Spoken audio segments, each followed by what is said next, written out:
അസ്സലാമു അലൈക്കും വറഹ്മത്തുള്ള. സന്തുഷ്ടിയിലാണ് ശക്തി. നമുക്കറിയാം യാക്കൂബ് നബി അലൈഹിസ്സലാമിൻ്റെ ചരിത്രം. യാക്കൂബ് നബി അലൈഹിസ്സലാം തൻ്റെ മകൻ യൂസുഫ് നബി അലൈഹിസ്സലാമിനെ കാണാതായപ്പോൾ കരഞ്ഞു, ഒരുപാട് കരഞ്ഞു കരഞ്ഞു കരഞ്ഞു കണ്ണുകൾ വെളുത്തുപോയി. ഇബിയല്ലത്ത് ഐനാഹ് എന്നാണ്. പക്ഷേ യാക്കൂബ് നബി അലൈഹിസ്സലാം അവിടെ നടത്തിയ ഒരു പ്രയോഗമുണ്ട്, ഫസ്വബറുൻ ജമീൽ എന്ന്. ഭംഗിയുള്ള ക്ഷമ. എങ്ങനെയാണ് ക്ഷമക്ക് ഭംഗി കൂടുക? അപ്പോൾ ആ ഒരു പ്രയോഗം തന്നെ കൃത്യമായ അർത്ഥം നമുക്ക് മനസ്സിലാക്കി തരുന്നുണ്ട്. മറ്റൊരു സംഭവമാണ് ആയിഷ ബീവി റളിയല്ലാഹു അൻഹ. ആയിഷ ബീവിയെക്കുറിച്ച് അപവാദ പ്രചരണമുണ്ടായി. നാട് മുഴുവൻ പ്രചരണമായിരുന്നു. എല്ലാവരുടെ നാവിലും കാതിലും ആയിഷ ബീവിയായിരുന്നു. ദുഃഖത്തിലാഴ്ത്തി. നബി സല്ലല്ലാഹു അലൈഹി വസല്ലം പ്രയാസപ്പെട്ടു. തൻ്റെ പിതാവ് അബൂബക്കർ റളിയല്ലാഹു അൻഹുവിന് വിഷമുണ്ടായി.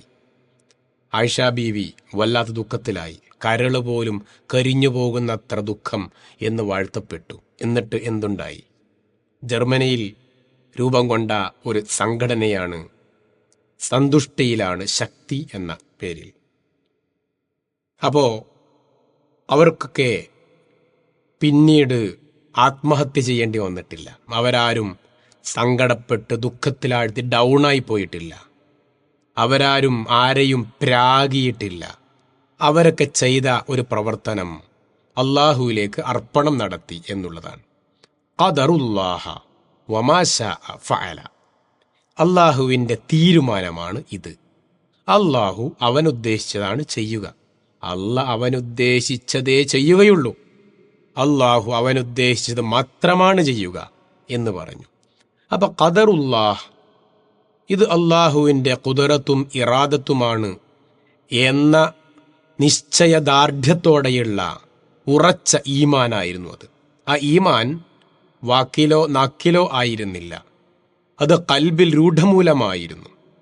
മനസ്സിൻ്റെ ഉള്ളിൽ അരക്കുട്ടുറപ്പിച്ചത് എന്നൊക്കെ പറയുന്നത് പോലെ അത്രമാത്രം ഉറപ്പിച്ചതായിരുന്നു, ഉറപ്പുള്ളതായിരുന്നു ആ ഈമാൻ.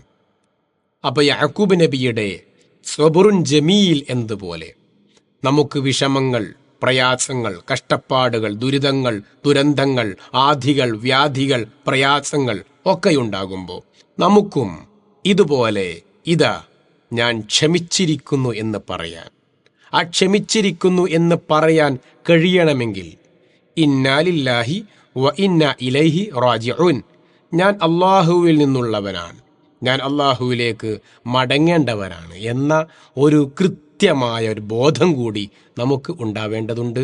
അസ്സലാമു അലൈക്കും വറഹ്മത്തുള്ളാഹി.